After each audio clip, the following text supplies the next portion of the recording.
మన ప్రభువును రక్షకుడైన యేసు ప్రభువారి అతి శ్రేష్టమైన నామంలో చేరివచ్చిన మనందరికీ హృదయపూర్వక వందనాలు. బాగున్నారా అందరూ? చాలా సంతోషం. ఇది నాన్న ఇలా మనం కలుసుకునే భాగ్యాన్ని ప్రభువారు మనకు అనుగ్రహించిన విధానమును బట్టి ఆయనకి వేలాది వందనాలు చెల్లిస్తున్నాం. ఇది నా లేఖన భాగాన్ని మనం ధ్యానం చేసుకుందాం. కీర్తనల గ్రంథం 150వ అధ్యాయము 1 నుండి 6 వచనాలు. కీర్తనల గ్రంథం 150వ అధ్యాయము 1 నుండి 6 వచనాలు చదువుదాం. మనందరం పరిశుద్ధ గ్రంథాలు తెరిచినట్లయితే, యెహోవాను స్తుతించుడి, ఆయన పరిశుద్ధ ఆలయమందు దేవుని స్తుతించుడి. ఆయన బలమును ప్రసిద్ధి చేయు ఆకాశ విశాలమందు ఆయనను స్తుతించుడి. ఆయన పరాక్రమ కార్యములను బట్టి ఆయనను స్తుతించుడి. ఆయనను స్తుతించుడి, ఆయన మహాప్రభావాలను బట్టి ఆయనను స్తుతించుడి. బూరధ్వనితో ఆయనను స్తుతించుడి, స్వరమండలముతోనూ సితారతోనూ ఆయనను స్తుతించుడి. తంబురుతోనూ నాట్యముతోనూ ఆయనను స్తుతించుడి. తంతి వాయిద్యములతోనూ పిల్లన గ్రోవితోనూ ఆయనను స్తుతించుడి. మ్రోగు తాళములతోనూ ఆయనను స్తుతించుడి. గంభీర ధ్వనిగల తాళములతో ఆయనను స్తుతించుడి. సకల ప్రాణులు యెహోవాను స్తుతించుదురుగాక. యెహోవాను స్తుతించుడి. ఆమేన్. దేవుడు తన మాటను దీవించునుగాక. ప్రియ దేవుని బిడ్డ, ఈ లేఖనం అంతా మనం చదివినట్లయితే అక్కడ మనకేం కనపడుతుందంటే, యెహోవాను స్తుతించుడి. స్వరమండలమా యెహోవాను స్తుతించుడి. సితారా యెహోవాను స్తుతించుడి. గంభీర తాళములతో యెహోవాను స్తుతించుడి. గంభీర స్వరములతో యెహోవాను స్తుతించుడి. అంటే సకల ప్రాణులారా యెహోవాను స్తుతించుడి. అల్టిమేట్గా ప్రభువారు మనల్ని ఏం కోరుకుంటున్నారంటే, మనము దేవుణ్ణి ఎల్లప్పుడూ స్తుతించాలి. హల్లెలూయా. అదే లేఖన భాగంలో చూసినట్లయితే, ప్రతి విషయంలో యెహోవాకు కృతజ్ఞతాస్తుతులు చెల్లించుడి, ఇది మంచిది అని లేఖన భాగం ఉంది. అంతేకాదు ఎల్లప్పుడూ ప్రార్థనలు, యాచనలు, కృతజ్ఞతార్పణలతో దేవుని సముఖంలోనికి రండి అని లేఖన భాగంలో ఉంది. ప్రియదేవుని బిడ్డ, ప్రభువారు మన యొద్ద నుండి కోరుకుంటుంది ఏంటి అని అంటే, ఆయనకు ఎల్లప్పుడూ కృతజ్ఞతాస్తుతులు చెల్లించాలి. Giving thanks to God or exalting his presence అనేది, హిస్ నేమ్ అనేది మానవ జీవితానికి చాలా ప్రాముఖ్యమైనవి. చూడండి, గ్రాటిట్యూడ్, కృతజ్ఞత అనేది చాలా ప్రాముఖ్యమైనది. అవునా కదా? అవును. ఒక వ్యక్తి కృతజ్ఞత లేకపోవడం వల్ల ఎంతో నష్టపోతాం. ఒక వ్యక్తి కృతజ్ఞత లేకపోతే ఆ వ్యక్తిని బట్టి మనము ఆనందపడనే పడం. ప్రభువారు కూడా అంతే. ఆయన మనిషి రూపంలో మనకు కనబడకపోయినా మానవుల యొద్ద నుండి ప్రతిదినము ఆయన కాపాడుతూ పోషిస్తూ ఆరోగ్యం ఇస్తున్నందుకు ఆయన మన యొద్ద నుండి కోరుకుంటుంది ఏంటంటే గ్రాటిట్యూడ్, కృతజ్ఞత కలిగి ఉండడమే. అందుకని 150వ కీర్తనలో కూడా ఇదే మాట ప్రారంభం మొదటి వచనం నుండి, యెహోవాను స్తుతించుడి, దేవుని స్తుతించుడి, పరాక్రమ కార్యములు చేసిన దేవుని స్తుతించుడి, ఆయనను స్తుతించుడి, ఆయనను స్తుతించుడి, యెహోవాను స్తుతించుడి. ప్రియ దేవుని బిడ్డ, నీవు స్తుతిస్తున్నావా దేవుణ్ణి స్తుతించి ఎంతకాలమైంది? దేవుణ్ణి హృదయపూర్వకంగా కృతజ్ఞతలు చెల్లించి ఎంతకాలమైంది దేవుణ్ణి హృదయపూర్వకంగా థ్యాంక్స్ గివింగ్ చెల్లించి? ఆలోచించుకొని దేవుణ్ణి స్తుతించడానికి ప్రయత్నం చేయి. దేవుణ్ణి స్తుతించడం మన జీవితంలో సమృద్ధిని అనుగ్రహిస్తాం. ఒక భక్తుడు ఇలా అంటారు, ప్రార్థన చేయడం ద్వారాట మన ప్రార్థనలు దేవుని సన్నిధికి వెళ్తాయి. అంటే మన ప్రార్థనే దేవుని దగ్గరికి వెళ్తుంది. కానీ ఎప్పుడైతే దేవుణ్ణి స్తుతించడం ప్రారంభిస్తావో, ఎప్పుడైతే దేవుణ్ణి కీర్తించడం ప్రారంభిస్తావో, ఆకాశంలో ఉన్న దేవుడట కిందకు వస్తాడంట. హల్లెలూయా. అంటే స్తుతి ఏం చేస్తుందంటే సాక్షాత్తు దేవుణ్ణి మన యొద్దకు నడిపిస్తుంది. అందుకనే మన సంఘాల్లో మనం నిత్యము ఆరాధన చేస్తాం, పాటలతో దేవుణ్ణి ఘనపరుస్తాం.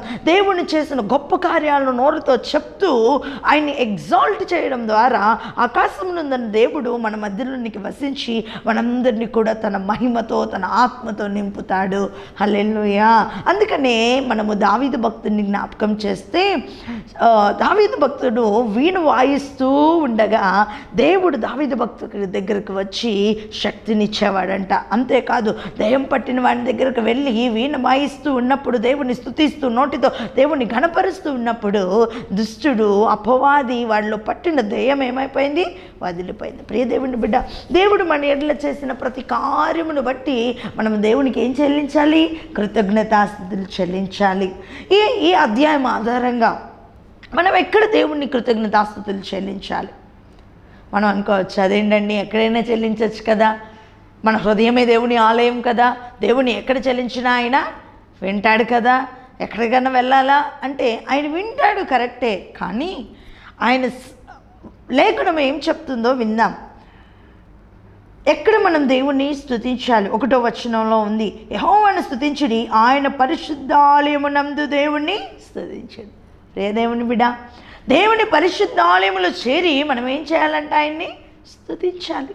అందుకనే ప్రభువారు ఈ లోకం నుండి ఆరోహణమై వెళ్ళేటప్పుడు సహవాసంగా కూడట మానద్దు అని దేవుడు చెప్పాడు. అంటే దేవుని పరిశుద్ధాలయంలో చేరి ఆయన ఏం చెల్లించాలి? కృతజ్ఞతాస్తుతులు చెల్లించాలి. ఇంటిలో స్తోత్రమయ్యా, నన్ను కాపాడవయ్యా అని అనుకుని వెళ్ళిపోతే సరిపోదు. పరిశుద్ధాలయంలో చేర లేఖనం ఉంది 1వ వచనంలో, యెహోవాను స్తుతించుడి, ఆయన పరిశుద్ధాలయమందు దేవుణ్ణి స్తుతించుడి. ఎందుకంటే ఆయన పరిశుద్ధాలయంలో ఏముంటుందంటే ఆయన కనుదృష్టి, ఆయన హృదయము ఆయన పరిశుద్ధాలయంలో నిలిచి ఉంటుంది. హల్లెలూయా. ఆయన కనుదృష్టి నిలిచి ఉన్న స్థలములో మనం దేవుణ్ణి ఏం చేయాలంట? కృతజ్ఞతాస్తుతులు చెల్లించాలి. అందుకని చాలామంది ఆదివారాలు దేవుని మందిరాన్ని రారు, శుక్రవారాలు రారు, వారకుడికలకు రారు. ఇంట్లో అనుకుంటారు మేము దేవుణ్ణి స్తుతించాం. సరిపోదు.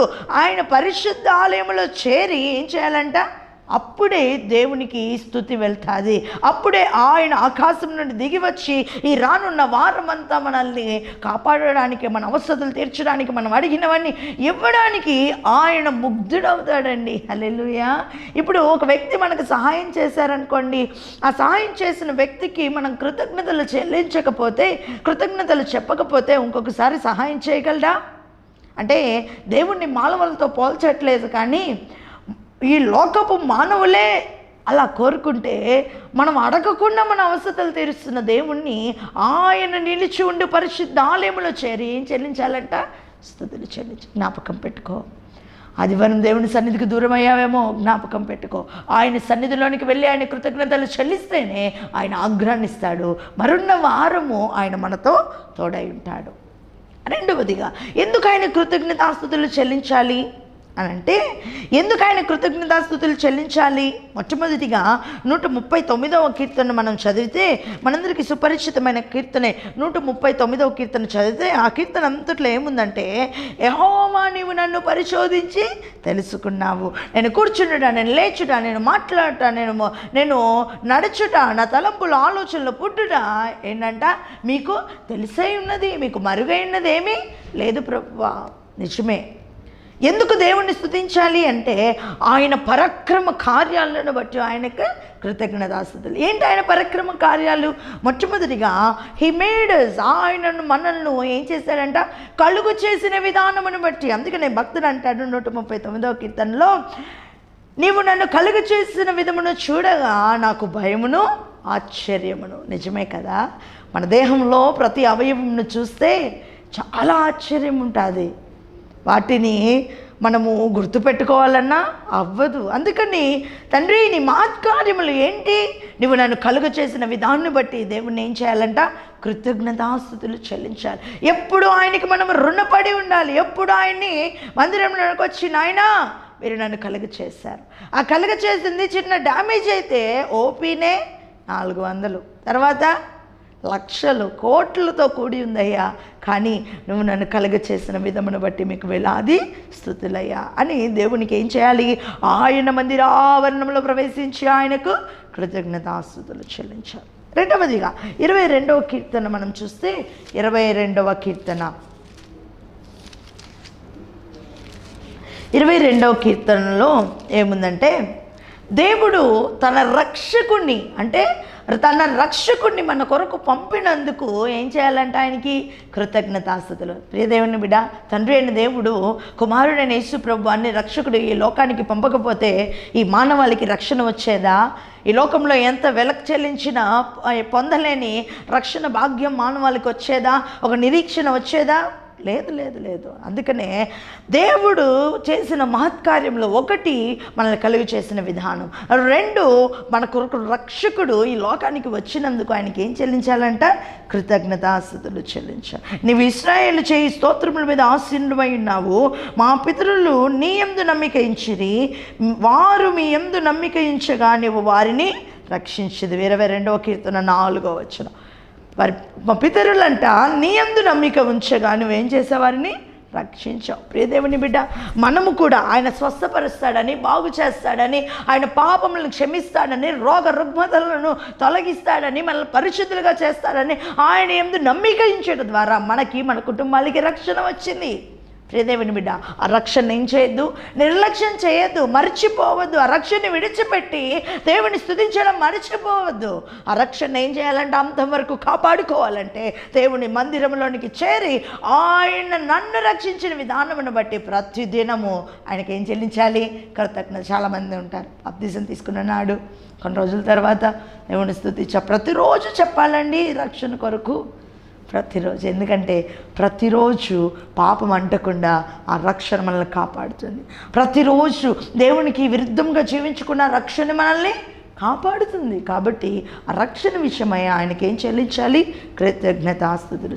మూడవది మనకి 23వ కీర్తన తెలిసిందే, యెహోవా నా కాపరి, నాకు లేమి కలగదు. మూడవదిగా ఎందుకు ఆయన కృతజ్ఞతాస్తుతులు చెల్లించాలంటే he's a good shepherd to me. ఆయన మంచి కాపరిగా ఉన్నాడు, మంచి కాపరిగా ఉన్నాడు. ప్రతిదినము మంచి కాపరిగా ఉండి మనకి తిన్ననైన మార్గం నడిపిస్తున్నాడు, ఆలోచన చెప్పి నడిపిస్తున్నాడు. లోయలో కొండలో పడకుండా మనల్ని కాపాడుతున్నాడు. వారి మెట్టగా ఉన్న స్థలాలను సరళము చేస్తున్నాడు, ఎనపగలను వెరక్కొడుతున్నాడు, మనల్ని కాపాడుతూ భద్రపరుస్తున్నాడు. మంచి కాపరి, ఆయన గొర్రెలకు మంచి కాపరి. అందుకనే ఆ మంచి కాపరి మన కొరకు ఏం చేశాడంట? ప్రాణం పెట్టాడు. పచ్చిగల చోట్ల మనల్ని ప్రాణుండి చేస్తున్నాడు, శాంతికరమైన చలముల యుద్ధ మనల్ని నడిపిస్తున్నాడు. కనుక ఆ మంచి కాపరిని బట్టి మనం ఏం చేయాలండి? ఆయనకు కృతజ్ఞతాస్తుతులు చెల్లించాలి. నాలుగవదిగా 32వ కీర్తన చదువుదాం. 32వ కీర్తన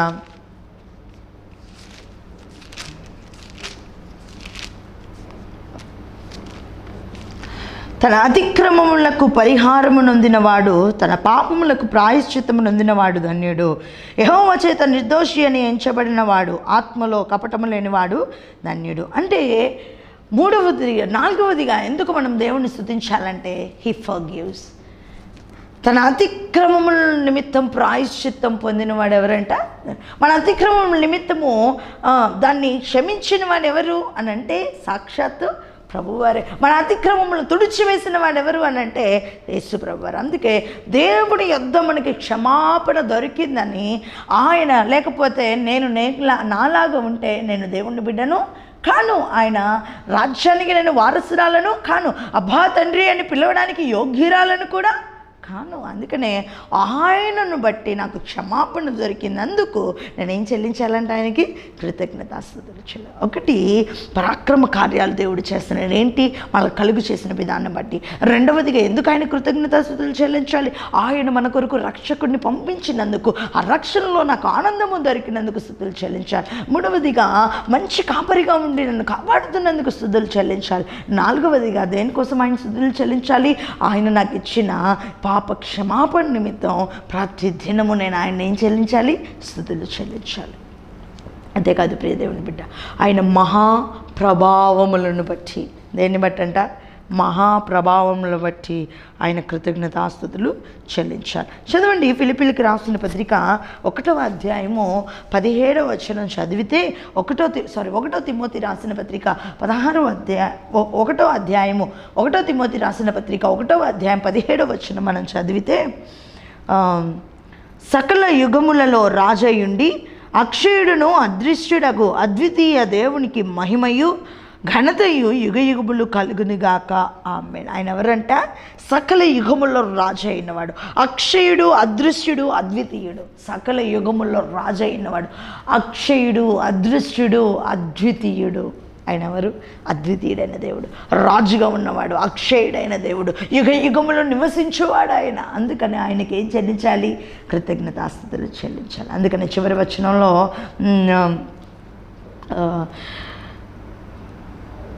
అద్వితీయుడు అయిన దేవునికి ఏం చెల్లించాలంట? యుగ యుగములు స్తుతులు చెల్లించాలి. ప్రియదేవుని బిడ్డ, ఎలా స్తుతులు చెల్లించాలి ఆయనకి? ఒకటి, ఎక్కడ చెల్లించాలో మాట్లాడుకున్నాం. రెండు, ఎందుకు చెల్లించాలో మాట్లాడుకున్నాం స్తుతులు. మూడవది, ఎలా చెల్లించాలి అని అంటే 150 కీర్తన 3వ వచనం 5వ వచనం మనం చదివితే, బోరతోనూ ఆయన స్తుతించాలి, స్వరమండలముతో ఆయన స్తుతించాలి, తంబురతోనూ ఆయన స్తుతించాలి, తంతి వాయిద్యములతో ఆయన స్తుతించాలి, మోగు తాళములతో ఆయనను స్తుతించాలి, గంభీర తాళములతో ఆయనను స్తుతించాలి. మనం చర్చిలోకి వెళ్ళి చప్పట్లు కొట్టడానికి ఇబ్బంది, అవును కదా? కూర్చొని చప్పట్లు కొట్టడానికి కొట్టరు. ఎక్కడ దెబ్బ తగిలిద్దా? మాట చెప్పాలంటే మనం చప్పట్లు కొట్టే విధానంలో చిన్న దోమ వాళ్ళనే చావదండి, చక్కగా చల్లగా వెళ్ళిపోతుంది పక్కకి కదా. దేవుడు ఏమంటున్నారు? గంభీర తాళములతో దేవుని సముఖంలో స్తుతించాలంట. ఆయన ఎలా స్తుతించాలి? గంభీర ధ్వనులతో స్తుతించాలి, కీర్తనలతో స్తుతించాలి. భక్తులందరూ స్తుతులతో ఆయన్ని స్తుతించాలి. దేవుడు మనకి ఇచ్చిన శక్తితో, చప్పట్లతో, కాళ్ళతో, నోటితో. కొంతమంది ఉంటారు మైక్ పెట్టుకుని పాడేవాళ్ళు పాడతారుగా, మనకెందుకని నోరు మెదుపుతారు, కానీ ఏం పాడుతున్నారో తెలియదు. దేవునికి ఇచ్చిన స్వరము దేవుని స్తుతించడానికి ఉపయోగించాలి. గంభీర తాళములతో, స్వరమండలముతో ఆయన్ని స్తుతించాలి. నాలుగవదిగా, ఎవరు దేవుని స్తుతించాలి? ఏదైనా ఒక గ్రూప్ ఉందండి, వర్షిప్ గ్రూప్, వర్షిప్ లీడర్స్, అలాంటి వారు ఏమైనా ఉన్నారా? క్వైర్ గ్రూప్, వాళ్ళు స్తుతిస్తారండి. మేము కూర్చుంటాం, ఆస్వాదిస్తాం, సరిపోద్దంటారా? కాదు కాదు, చదవండి అదే 6వ వచనంలో, సకల ప్రాణులు యెహోవాను స్తుతించుదురుగాక. It's a command. దేవుడు కమాండ్ చేస్తున్నాడు, స్తుతించుదురుగాక, అంతే. సకల ప్రాణులు. ఒకవేళ నువ్వు ప్రాణివైతే దేవుడిని ఏం చేయాలి? స్తుతించాలి. కాదండి అని అనుకుంటే నువ్వు చేసేవన్నీ చెల్లుతాయి. లేదండి నేను ప్రాణినే అంటే సకల ప్రాణులు. అందుకనండి ఆకాశ పక్షులు దేవుడిని స్తుతిస్తాడు. నేను ప్రాణులు కదా, దేవుని సృష్టి కదా, వాటి కిలకిల స్వరాలతో దేవుణ్ణి స్తుతిస్తున్నాయి. ప్రియ దేవుని జనాంగమా, నువ్వు దేవుణ్ణి స్తుతిస్తున్నావా? నువ్వు దేవుణ్ణి స్తుతిస్తున్నావా? ఆయన సముఖంలో చేరి స్తుతిస్తున్నావా? స్వరమండలంతో ఆయన స్తుతిస్తున్నావా? అలా చేయడం ద్వారా దేవుడు యుగ యుగములు స్తోత్రార్హుడై ఉన్నాడు. ఆకాశమునున్న దేవుడు మన మధ్యలోనికి దిగిస్తాడు, మనల్ని సమృద్ధితో, సమాధానంతో నింపుతాడు. ప్రియ దేవుని బిడ్డ, కలవరంతో ఉన్నావా? దుఃఖంలో ఉన్నావా? వేదనలో ఉన్నావా? విసుగు చెంది ఉన్నావా? అంటే అన్నీ పక్కన పెట్టేసి ఏం చేయి? దేవుడు నీ పట్ల చేసిన మేళ్లను తలపోసుకొని, మనకేంటంటే ఒక కీడు జరిగితే 100 మేళ్ళు కూడా గుర్తురావు మాట. 100 మేళ్ళు జరిగినప్పుడు మేళ్ళు గుర్తురావు, కీడు జరిగినప్పుడు మేళ్ళు గుర్తురావు. అందుకేనండి మనం ఇలా ఉన్నాం. అందుకే కీడు జరిగినప్పుడు దేవుడు చేసిన 100,000 మేళ్ళను గుర్తు చేసుకొని ఆయనకు స్తుతులు. అందుకే యోబు భక్తుడు అనగలిగాడు, అన్ని ఆశీర్వాదాలప్పుడే దేవుడా, కీడప్పుడు దేవుడు కాదా? శ్రమ వచ్చినప్పుడు దేవుడు కాదా? అప్పుడు ఆయన దేవుడు కాదా? ప్రియ దేవుని బిడ్డ, మనల్ని కూడా దేవుడు ప్రశ్న అడుగుతున్నాడు. కలవరాలు, దుఃఖాలు, శ్రమల వెంబడి శ్రమలు ఉన్నప్పుడు ఆయన దేవుడు కాదా? ఆయన సజీవుడు కాదా? ఆయన ఎప్పుడు నిన్న నేడు నిరంతరం ఏకరీతిగా ఉన్నవాడు కాదా? అయినప్పుడు ఆయన నిత్యం మనం ఏం చేయాలి? స్తుతులు చెల్లిద్దాం. దేవుని కృపకు పాత్రలు అవుదాం. దేవుడు మనల్ని దీవించునుగాక. ఆమేన్, ఆమేన్. కళ్ళు మూసుకొని చిన్న ప్రార్థన. కృపగల తండ్రి, సజీవుడైన యేసయ్య, మీ ప్రేమకై మీకు వందనాలు. ఈ దినాల్లో మీరు మాతో మాట్లాడు. స్తుతిలో ఉన్న శక్తి, స్తుతించడం మీ చిత్తమని, స్తుతించడం ఎలా చేయాలి అన్నది మీరు మాట్లాడారు ప్రభువా. మీ సన్నిధిలో స్తుతించాలి. నిజమే ప్రభువా. అయా, వీటిల్లో వెనకబడి మేము ఉంటే మిమ్మల్ని స్తుతిస్తూ మీ కృపకు పాత్రలో ఉన్నట్లు మమ్మల్ని ఆయుత్తపరచమని యేసు నామమున అడుగుతున్నాము తండ్రి. ఆమేన్, ఆమేన్. దేవుడు మనల్ని దీవించునుగాక. ఆమేన్.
నీకేగా నా స్తుతి మాలిక,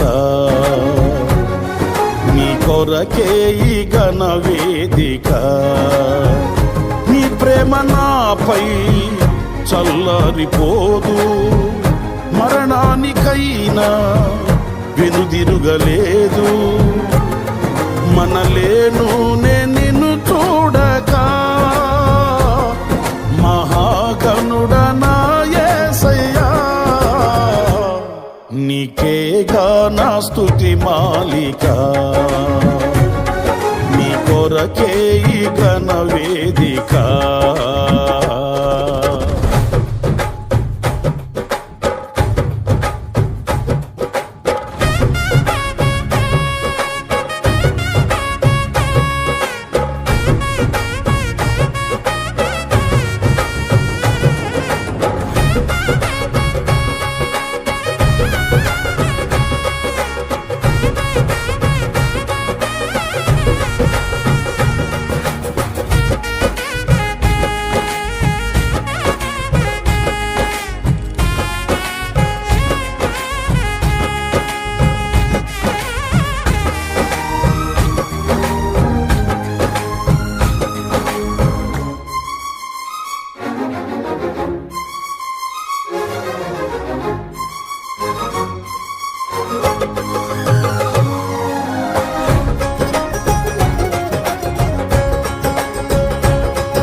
సంతోషగానాల స్తోత్ర సంపద నీకే చెల్లింతును ఎల్లవేళల. అనురాగశీలుడా, అనుగ్రహపూర్ణుడా, నీ గుణశీలత వర్ణింపతరమా. అనురాగశీలుడా, అనుగ్రహపూర్ణుడా, నీ గుణశీలత వర్ణింపతరమా. నా ప్రేమ ప్రపంచము నీవేనయ్యా, నీవు లేని లోకాన నేనుండలేనయ్యా. నా ప్రాణం నా ధ్యానం నీవేనయ్యా, నా ప్రాణం నా ధ్యానం నీవేనయ్యా. నీకేగా నా స్తుతి మాలిక, నీ కొరకే ఈ ఘన వేదిక.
సమమైన బలమైన వారెవరు లేరే జగమందు, నేయందు వెదకినను. నీతి భాస్కరుడా, నీ నీతి కిరణం ఈ లోకమంతా ఏలుచున్నదిగా. నీతి భాస్కరుడా, నీ నీతి కిరణం ఈ లోకమంతా ఏలుచున్నదిగా. నా మదిలో నా మహారాజు నీవేనయ్యా, ఇహ పరమందు నన్నేలు తేజోమయ. నీ నామం కీర్తించి ఆరాధింతును, నీ నామం కీర్తించి ఆరాధింతును. నీకేగా నా స్తుతి మాలిక, నీ కొరకే ఈ ఘన వేదిక.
వాకిలలో నా ప్రాణ ప్రియుడా నన్నేలు దైవమా ఆపాదమస్తకం నీకేగా అంకితం నా ప్రాణ ప్రియుడా నన్నేలు దైవమా ఆపాదమస్తకం నీకేగా అంకితం నా శ్వాస నిశ్వాసయు నీవేనయ్యా నా జీవితాద్యంతం నీవేనయ్యా నీ కొరకే నే నీలలో జీవింతును నీ కొరకే నే నీలలో జీవింతును నీకేగా నా స్తుతి మాలిక